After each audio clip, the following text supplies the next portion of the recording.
right, so students of class 10th, we are going to start directly with the chapter of mensuration. Mensuration is a chapter prescribed by the government of Telangana for students of class 10. So first let us understand what mensuration is. Alright, so mensuration can be considered as that branch of mathematics, यानी mathematics की वो branch जिसमें हम areas और volumes को generally measure करते हैं या perimeters को हम measure करते हैं, उस branch को हम नाम देंगे mensuration. I hope it is clear. In this particular chapter, the very important geometrical figures which we are going to understand are cube, cuboid, cylinder, cone, sphere and hemisphere. Everybody. So these are the important geometrical figures. अब हम क्या करेंगे, एक एक करके we will try and understand each figure. Okay, but before that we have to understand two very important concepts. The first concept is the concept of area. That is our first concept. What do we mean by area? There is one.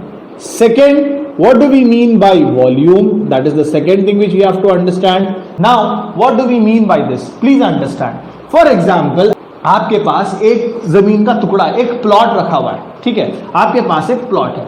अब उस plot पे सबसे पहले आपको क्या करना है, पूरी फ्लोरिंग कराना है. समझो, एक प्लॉट है, उसके ऊपर अगर आप पूरी फ्लोरिंग करा रहे हैं, यानी फ्लोरिंग कहां कराएंगे, पूरी जमीन के प्लॉट पे. ये प्लॉट है तो पूरा फ्लोरिंग यहां पे करेंगे ना, तो इस चीज को बोलते हैं area. This is called as area. तो area is nothing but area is the extent of surface. Area is also called as the extent. It is also called as extent, माने कितना फैलाव है. That is called as area. Area is nothing but the extent of a particular surface. But समझ में आई सबको? Everyone, अगर plot है, अगर उसकी फ्लोरिंग कराना है तो एरिया. अगर एक दीवार है, उसको पेंट कराना है तो उसके एक्सटेंट पे करा देना, एरिया में आएगा. ठीक है, that is area. Area means the extent. Volume is the space. Sir, volume का एग्जांपल कैसा देंगे? फॉर एग्जांपल, आपके पास लेट अस से I am having one cup. एक कप है, ठीक है, इसके अंदर कितना पानी आएगा, इसके अंदर कितना पानी आएगा, इसके अंदर फिल करूं पानी में, that is called as volume. It is referred to as the quantity of space. It is the quantity of space. समझ रहे हो? Area is the extent of the surface. Surface का फैलाव, that is area. Volume माने उसके अंदर, अगर कोई चीज को अगर अंदर भर रहे तो it is called as the volume. Understanding this part? For example, मेरे पास एक पानी का बैरल है. Let us say एक पानी का बैरल मेरे पास है. उस पानी के बैरल को अगर मेरे को कलर करना है तो मैं सरफेस पे करूंगा या कलर अंदर भर दूंगा? सरफेस पे करूंगा, है ना. तो if I am doing it on the surface, मेरे को क्या कैलकुलेट करना पड़ेगा? I have to calculate the area. अगर उस बैरल को पानी से भरना है तो मैं उसके अंदर की पूरी स्पेस फिल करूंगा, तो मेरे को क्या कैलकुलेट करना पड़ेगा? जब volume. If for example I have a surface like this, अगर मेरे को इसको कलर करना है तो मैं इसके सरफेस पे देखो, यहां पे कलर करूंगा, यहां पे कलर करूंगा, यहां पे कलर करूंगा, यहां पे कलर करूंगा, ऊपर नीचे. Yes, then I have to determine the area. I have to determine the area. अगर इसके अंदर if I have to fill this with sand, इसके अंदर पूरी मट्टी भरना है, इसके अंदर कोई चीज अगर मेरे को भरनी है, if I have to fill this, then I will have to calculate the volume. इसके अंदर कितना भरना है, कैसा मालूम करेंगे? वॉल्यूम. इसको कलर कितने एरिया पे कलर करने का है, तो then we'll have to determine the area. ठीक है. So students, we are going to talk about surface areas. कोई भी अगर ऑब्जेक्ट है हमारे पास, तो उस ऑब्जेक्ट का एक सरफेस होता है. अगर आप ये वाला ऑब्जेक्ट कंसिडर कर रहे हो, देन देर आर कितने सरफेसेस है? देखिए इसमें surface 1, surface 2, surface 3, surface 4, surface 5, surface 6. तो ये सरफेसेस के एरिया को हम बोलेंगे सरफेस एरिया. यानी एक ऑब्जेक्ट जिसके 6 सरफेसेस है आपके सामने, उस सरफेसेस के एरिया को हम बोलेंगे सरफेस एरियाज. सरफेस एरियाज को हम दो पार्ट्स में क्लासिफाई करेंगे. एक तो होगा lateral surface area, lateral surface area, और दूसरा होगा total surface area. Sir, what is lateral surface area and what is total surface area? बेटा, इसमें कितने सरफेसेस है? हम बोले 6. 1 2 3 4 5 6. इन 6 सर्फेसेस में से वी आर हैविंग 1 2 3 4, ये 4 सर्फेसेस देखो खड़े हुए हैं, दे आर वर्टिकल। एक सर्फेस ये खड़ा हुआ है, ये सर्फेस खड़ा हुआ है, ये सर्फेस खड़ा हुआ है, ये सर्फेस खड़ा हुआ है। टॉप वाला हॉरिजॉन्टल है, बॉटम वाला हॉरिजॉन्टल है। तो इन 6 में हमारे पास लैटरल सर्फेसेस 4 हैं, 4 लैटरल सर्फेसेस हैं, 4 लैटरल सर्फेसेस हैं, 1 2 3 4, और बाकी के 2 यानी टॉप और बॉटम वाले दे आर हॉरिजॉन्टल सरफेस। तो लैटरल सरफेस एरिया किसको बोलेंगे और टोटल सरफेस एरिया किसको बोलेंगे? लैटरल सरफेस एरिया बने ये जो 4 खड़े हुए सरफेसेस है ना, 1 2 3 4, इन चारों का एरिया अगर हम मिलाए तो बन जाएगा लैटरल सरफेस एरिया।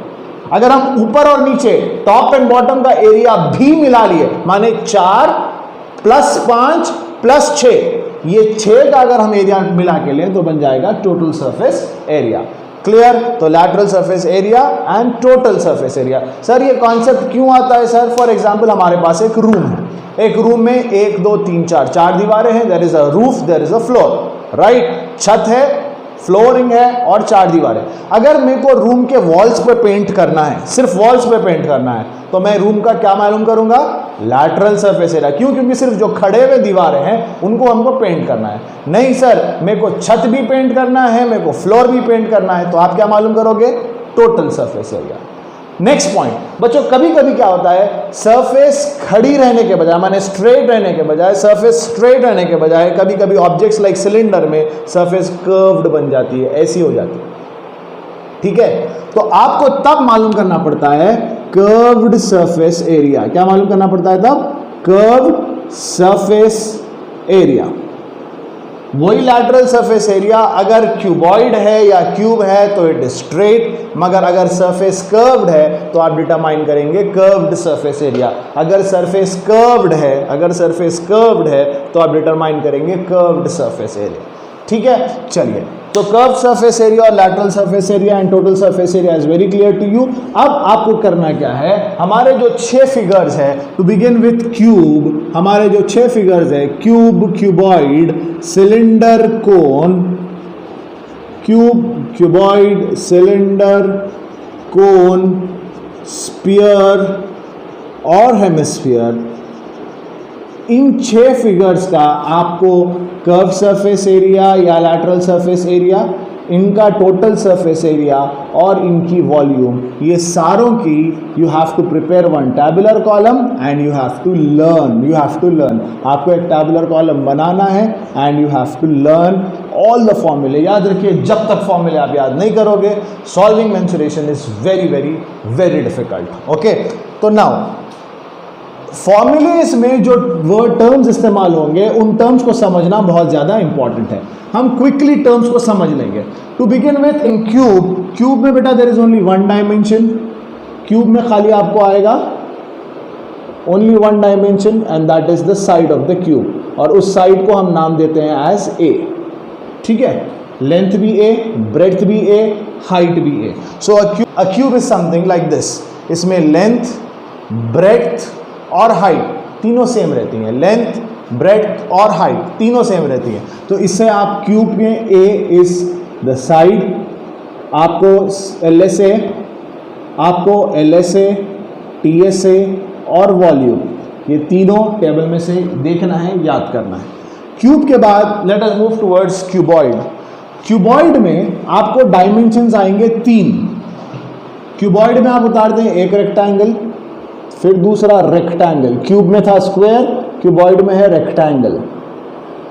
ठीक है, तो आप क्यूबॉइड में 3 डायमेंशंस आते हैं। देखो, ये हो गई हमारी लेंथ, ऐसे वाली हो गई ब्रेड्थ, और ये वाली हो गई हाइट। लेंथ, ब्रेड्थ और हाइट। तो ये हो गया हमारा क्यूबॉइड। क्यूबॉइड में हमारे पास आएगा L for length, B for breadth, H for height. फिर आपको इसका CSA, TSA और वॉल्यूम ये मालूम करना है। ठीक है, that is quite simple. Now coming towards the third figure is a cylinder. बेटा सिलेंडर कैसा रहेगा? टॉप में रहेगा एक सर्कल, बॉटम में रहेगा एक circle, and then we have the throughout length. Circle, नीचे एक सर्कल, और इन दोनों को कनेक्ट करता हुआ हमारा कर्व्ड सरफेस। क्योंकि सर्कल है, रहेगा रेडियस, और सेंटर टू सेंटर ये होगी हमारी हाइट। ठीक है, सिलेंडर का ये है रेडियस, ये है हाइट, रेडियस और हाइट। आपको आर का मतलब समझ में आ गया, एच का मतलब समझ में आ गया। अब CSA का फॉर्मूला, TSA का फॉर्मूला और वॉल्यूम टैबुलर कॉलम में से आप क्विकली याद कर लेंगे। ठीक है, R is this, H is the height. From cylinder let's move towards cone. बेटा कोन कैसा रहेगा, नीचे रहेगा एक सर्कल और यहाँ पे आएगा एक एपेक्स। सर्कल है तो रहेगा रेडियस, एपेक्स से लेके सेंटर तक this is H, that is your height. Radius, R is radius, H is height. Cone में एक और डायमेंशन रहता है बेटा जो बहुत इंपॉर्टेंट है, एपेक्स से लेके ये कॉर्नर तक, ये वाली हाइट, ये दिख रही है आपको, स्लांटिंग है ना इसी, तो इसको बोलेंगे स्लांट हाइट। इसको बोलते हैं स्लांट हाइट, जिसको लिखते हैं हम L से। L stands for slant height. याद रखिएगा कोन में ये बहुत बहुत इंपॉर्टेंट है। कभी भी स्लांट हाइट नहीं देता है या स्लांट हाइट अगर डिटरमाइन करना पड़े तो फॉर्मूला जो हम यूज करेंगे वो है, याद रखिएगा, L square is equal to R square plus H square. L square is equal to R square plus H square. L square is equal to R square plus H square. ये Pythagoras theorem का application है। L square is equal to R square plus H square. Slant height नहीं देगा, he will not be giving you the slant height, you have to determine the slant height using this particular formula। फिर आपको table column में से CSA, TSA और volume ये perfectly याद करनी है। कोन के बाद next let's move towards sphere.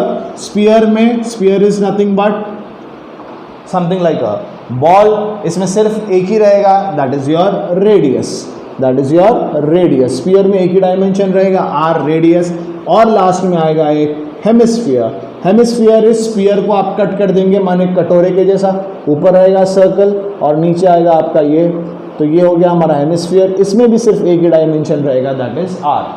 तो now what is important is ये पूरे 6 फिगर्स के CSA, TSA एंड वॉल्यूम्स आपको लर्न करना बहुत ज़्यादा इंपॉर्टेंट है। और स्पेसिफिकली कल की क्लास के लिए आपका वर्क है, क्योंकि सर पूरे एक साथ याद करना डिफिकल्ट होता, मैं सिर्फ आपको 2 फिगर्स दे रहा हूँ। एक तो है सिलेंडर, दूसरा है कोन।